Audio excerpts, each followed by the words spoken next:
sahbihi wa mawalah wa ala alihi wa sahbihi wa walah amma ba'du.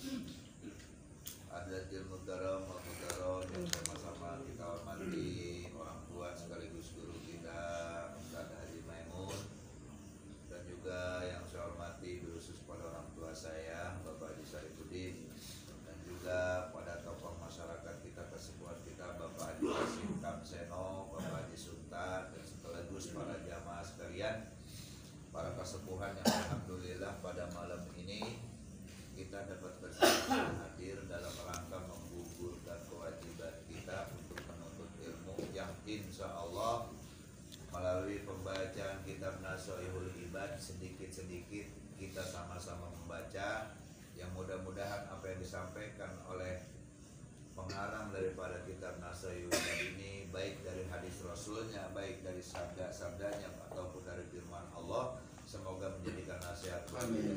Amin ya Allah. Amin. Bismillahirrahmanirrahim. Wa an Abi Hurairah radhiyallahu ta'ala anhu.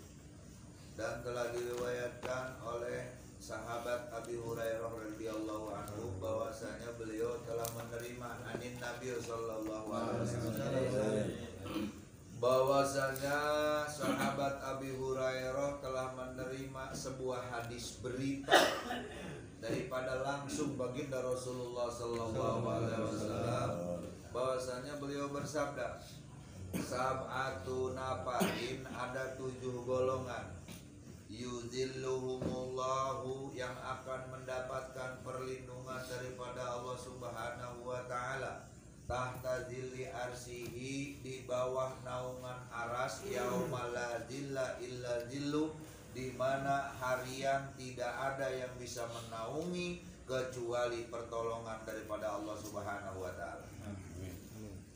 Di dalam hadis Rasulullah sallallahu alaihi wasallam dikatakan ada 7 golongan di hari kiamat nanti yang akan mendapatkan naungan, tempat meneduh, di mana naungan tersebut akan diberikan kepada seseorang tahta zilli arsihi, di bawah naungan gedung aras, yauma la zilla illa zillu, di mana hari itu tidak ada tempat meneduh dan tidak ada tempat menaung kecuali teduh yang atau naungan yang disediakan oleh Allah Subhanahu wa taala, yaitu tahta zilli arsy, di bawah naungannya gedung aras. Ayyumihimullahu fil mawqifi minal makarih, Allah akan memelihara kepada orang-orang yang 7 golongan ini di alam mauqif daripada segala yang tidak ia sukai. Bahkan Allah bukan cuma akan memberikan naungan, Allah juga akan memberikan satu keistimewaan.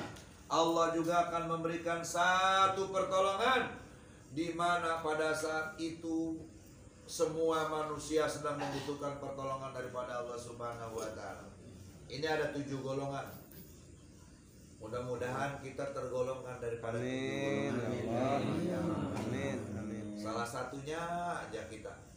Bilang pada 7-7-nya salah satunya aja kita ada di golongan ini, insya Allah. Amin. Kita akan mendapatkan naungan dan pertolongan daripada Allah Amin. Subhanahu wa taala.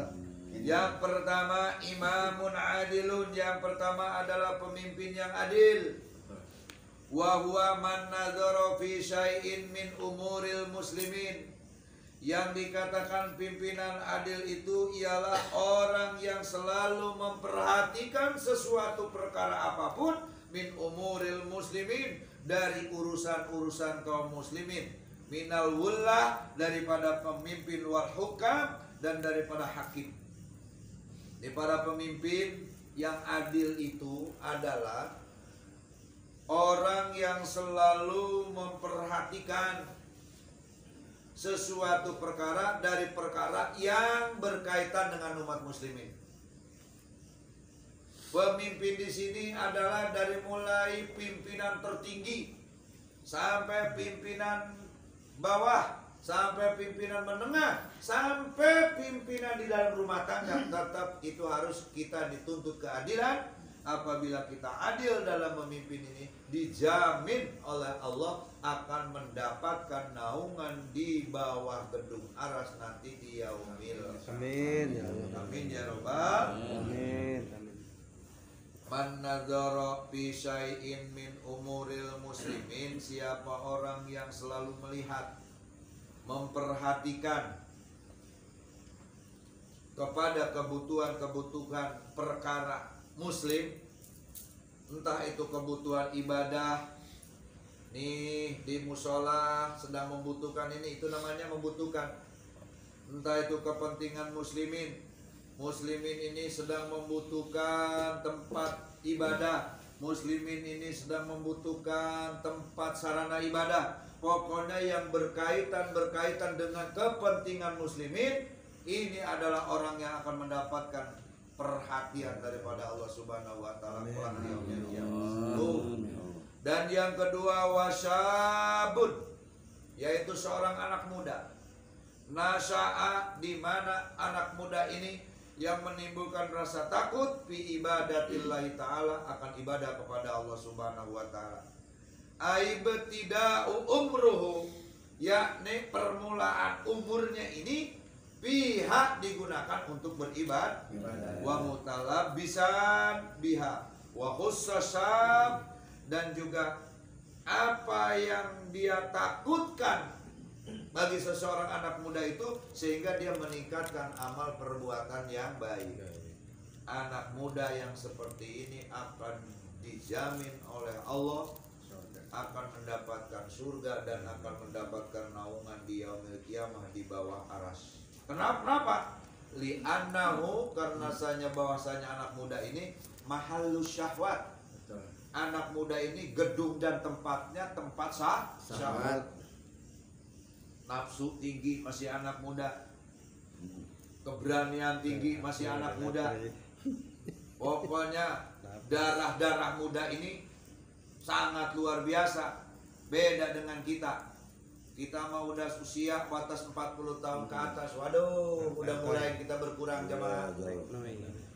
Udah mulai kena penyakit B5, bengek, bongkok, budak, beser, wah udah macam-macam. Berak-berak. Pokoknya udah macam-macam dah. Udah nggak ada lagi mahallus syahwat. Nah, oleh karena itu, apabila anak muda punya giroh, punya himmah, punya cita-cita untuk meningkatkan ibadah, menghancurkan hawa nafsunya, insya Allah anak muda yang seperti ini digolongkan dan dapat naungan di surganya Allah Subhanahu wa ta'ala. Agar supaya anak-anak muda kita giroh dan himmah untuk mempunyai cita-cita ibadah, keputusannya, patokannya adalah kita sebagai para sepuh, kita sebagai orang tua, ya. Jadi ini kategori 7 golongan ini ditujukan kepada laki-laki. Ditujukan kepada laki-laki. Tadi golongan yang pertama imamun adilun, jadi pemimpin itu adalah laki-laki. Pemuda yang punya giroh ini adalah ditujukan kepada laki-laki. Dan yang ketiga, waradzulun dzakarallahu bilisanihi wa qalbihi. Dan yang nomor ketiga, golongan orang yang akan dimasukkan surga, akan diberikan naungan pertolongan oleh Allah, yaitu laki-laki yang selalu berzikir lisannya kepada Allah Subhanahu wa taala, berzikir hatinya kepada Allah Subhanahu wa taala, kholian, pada tempat yang sunyi, pada tempat yang ramai ataupun tempat yang sepi, hatinya ini selalu berzikir. Kita jamaah sekalian usia udah tua, zikir mungkin kita pada saat bangun tengah malam, di saat orang yang sedang lelap tidur kita nggak mampu. Rata-rata nonton TV aja ditonton TV kita mah, jangan lagi ibadah, apalagi baca Quran. Pasti nurutin, nonton TV aja dulu, kita mah ditonton TV udah tidur duluan. Nah, kesempatan buat kita, bisanya kita bangun hati kita, bisanya kita melek hati kita mungkin hanya di dalam riungan majlis taklim seperti ini. Mari kita zikrullah bilisani, dengan lisan sudah kita lakukan tadi pembacaan ratib dan zikir, dan biqalbi, dan dalam hati pun jangan tintinya kita mengucapkan kalimat istighfar dalam hati. Astagfirullahaladzim, ya Allah, tadi siang gua udah berbuat ini, tadi siang udah berbuat dosa, tadi siang udah berbuat khianat. Walaupun kita mulut kita kongkok, tapi hati kita bertobat kepada Allah. Rajulun, yang seperti inilah yang akan mendapatkan jaminan surganya Allah Subhanahu wa ta'ala. Amin. Au minal iltiqati lima siwallah, dan laki-laki yang selalu berzikir lisannya kepada Allah, zikir hatinya kepada Allah. Au minal iltifati lima siwallah, dan dia tidak pernah menoleh kecuali selain daripada apa yang diridhoi oleh Allah Subhanahu wa ta'ala. Bapak kodok, dan juga dia gampang mencucurkan ainahu, mencucurkan air matanya, min khosyatillah, dari pengaruh takutnya kepada Allah Subhanahu. Ya, orang-orang mungkin gua tadi berbuat dosa nggak tahu, mungkin orang lain tidak bisa melihat apa yang saya lakukan tadi. Ya Allah, hanya Engkau lah yang dapat melihat, dan hanya Engkau lah yang selalu memperhatikan, dan hanya Engkau lah yang maha mengetahui, baik dalam keadaan sunyi maupun dalam keadaan ramai, bahwasanya hari tadi saya telah berbuat dosa. Istighfar di dalam hati dalam keadaan ramai seperti ini pun insya Allah akan diampuni dosa kita oleh Allah Subhanahu wa ta'ala. Istighfar ini astagfirullahaladzim, ini minimal nobatin dosa kecil. Jadi dosa-dosa kecil mah cukup dengan istighfar aja insya Allah rontok. Tapi kalau dosa gede, bukan cuma istighfar, bertobat kepada Allah. Ya Allah, saya tobat. Tobat itu artinya kita mengingat akan dosa yang sudah kita lakukan dan berjanji tidak akan kembali melakukan apa yang sudah kita perbuat, kalau memang perbuatan itu adalah dimurkai oleh Allah Subhanahu. Menyesal. Kalau dosa-dosa kecil mah istighfar rontok. Ngintip, dosa kecil tuh. Ngomongin orang, dosa kecil tuh. Nyopet bibit orang, metik rambutan orang, lebari liwat. Istighfarin aja, istighfar ya. Insya Allah akan diampuni dosa kita. Ini adalah yang ketiga golongan. Dan yang nomor keempat, warajulun qalbuhu, dan yang nomor keempat adalah laki-laki yang hatinya muta'alliqun, terpikat, kepelet bil masjid, dengan keadaan masjid. Dengan halaman masjid aja udah mulai kepelet. Sehingga idza kharaja, apabila dia keluar minhu, daripada masjid, hatta yaudu ilai, keluar ke masjid aja punya pikiran ntar balik lagi ya. Tuh, itu udah tergolongan orang muta'alliq, orang yang sudah tergolongkan mulai kepelet sama masjid. Sehingga anak apa? Masjid ini tempatnya kita beribadah, masjid ini tempatnya kita mendekatkan diri kepada Allah Subhanahu wa ta'ala. Sehingga orang yang hatinya terpikat dengan keadaan masjid, idza kharaja minhu hatta yaudu ilai, begitu keluar dari masjid aja, mudah-mudahan ya Allah saya diberikan sehat lagi, saya bisa kembali lagi ke masjid. Ay qalbuhu syadidul hub, yakni hatinya ini banget, sangat al-hub, mencintai lahu kepada masjid. Wa mulazamatil jamaah, sehingga dia itu menetapkan untuk terus berjamaah. Perhatian sama masjid pasti berjamaah. Ya. Sadidul hubbi ilal masjid, orang yang hatinya banget cinta kepada masjid, selalu memperhatikan keadaan masjid aja dia tahu. Ada sampah dia di masjid tahu, sebelah mana lampu masjid yang mati dia tahu, keran mana yang rombak masjid dia tahu, tembok mana yang ngembur di masjid dia tahu, karena dia selalu memperhatikan keadaan masjid. Orang yang hatinya muta'alliqun qalbuhu sadidul hubbi lahul masjid, ini akan dijamin oleh Allah masuk surga. Masya Allah. Sedangkan orang yang masuk surga ini adalah diharapkan oleh para widadari, diharapkan oleh para penunggu widadari yang ada di surga. Sehingga pada saat dihisab kita di hadapan Allah, lulus kita ditanya sama malaikat mungkar wa nakir, marabuka wa man nabiyuka wa mayyuka. Lulus kita, udah, Ji, kita masuk surga aja, Ji. Sebab itu udah pintar. Lulus, dites. Begitu kita mau jalan ke surga, langsung ada yang nyetop. Stop ya malaikat mungkar wa nakir. Kenapa? Ada yang memanggil kepada kita dengan wajah yang cantik, mata yang lentik, betis yang lentur, sehingga kita kaget. Apa yang kita ucapkan pada saat itu? Man antalam arafi dunya ajmala alaik. Ya Allah, siapa kamu? Aku belum pernah melihat wajah secantik engkau. Dijawab oleh si perempuan tersebut, ana amaluka soleh. Saya adalah amal perbuatanmu hidup di alam dunia, perbuatan amal yang soleh. Amal yang soleh. Ini mau masuk surganya aja dihimpit, mau masuk surganya didampingin oleh Allah Subhanahu wa Ta'ala. Akan tetapi kita dikala kita mempunyai amal yang buruk, pada saat ditanya oleh makan mungkar wa nakir, marabuka, kita diam. Waman nabiuka, kita nggak bisa jawab. Kenapa? Yang bisa jawab bukan mulut, yang jawab itu adalah amal perbuatan kita yang soleh, amal perbuatan baik kita selama hidup di dunia ini akan menjawab pertanyaan malaikat mungkar wa nakir. Amal perbuatan apa? Amal perbuatan yang baik aja. Bukan cuma berupa sholat, bukan cuma berupa puasa, bukan cuma berupa puasa, berupa munggah haji. Setiap amal perbuatan baik, Allah ridho, insya Allah itu akan membantu jawaban kita apabila kita ditanya sama malaikat mungkar wa nakir. Coba kalau kita tidak pernah mempunyai amal yang baik, ditanya marabuka, tidak bisa jawab, digedi kamu malaikat nakir, jetek.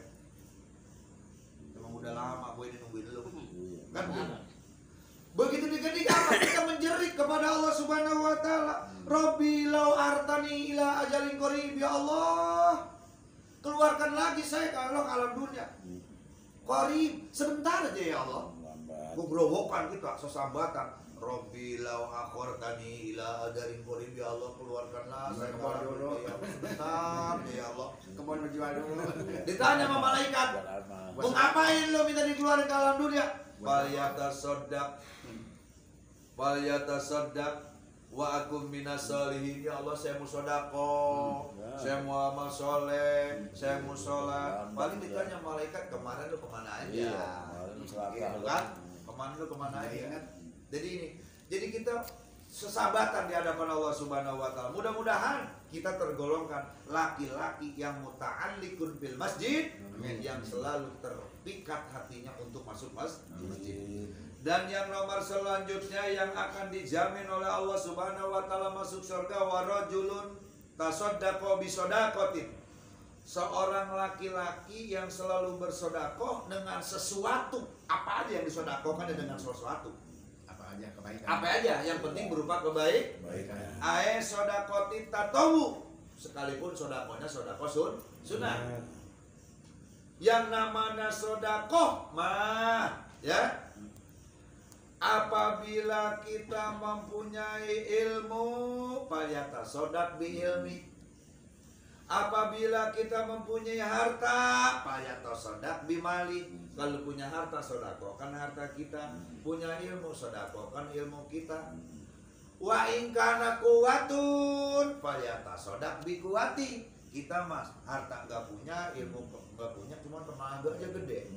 Tenaga kita gunakan untuk bersodakoh. Insya Allah sesuai perkataan Rasul, wa in kana malun palyata sodak bi mali, wa in kana ilmun palyata sodak bi ilmi, wa in kana quwwatun palyata sodak bi quwwati.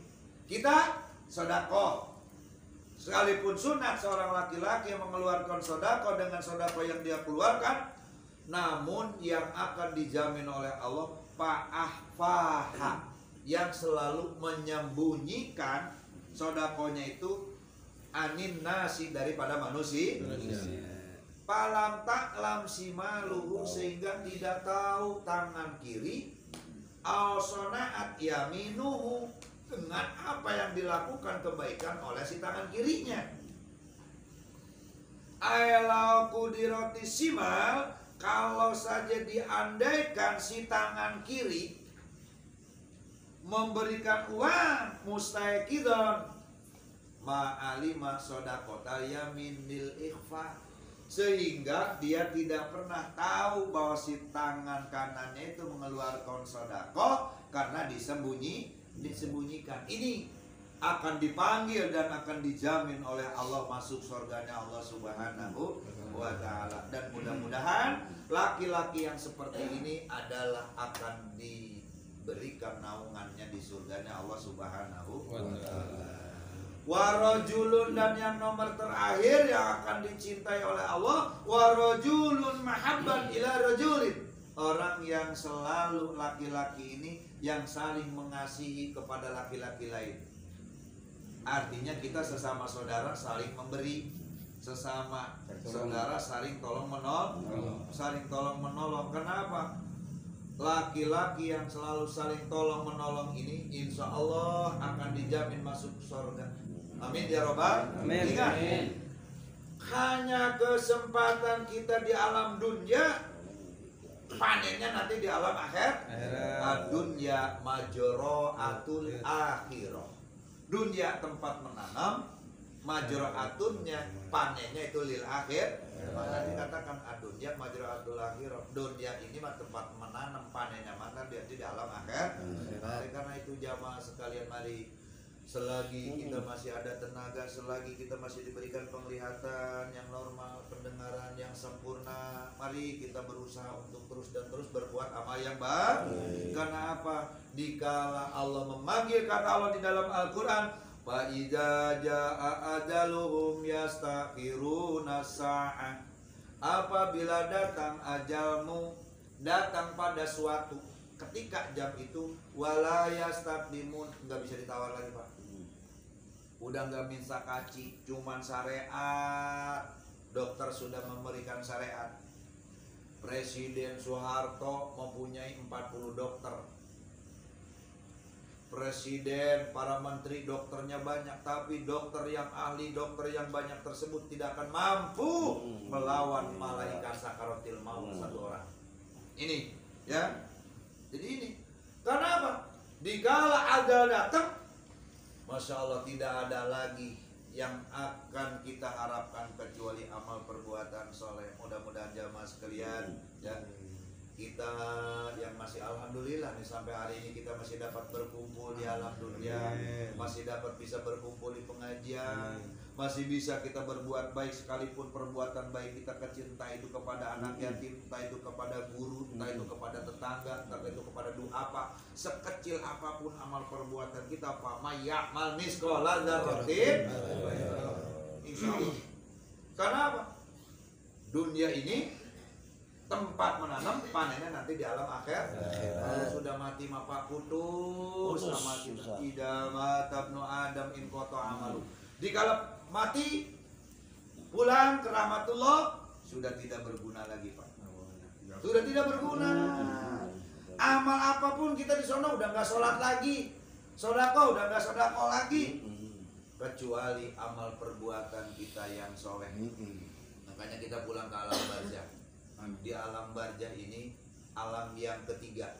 Satu alam rahim, dua alam dunia, tiga alam barzah. Dari alam barzah nanti bakal kita mengalami lagi alam mahsyar.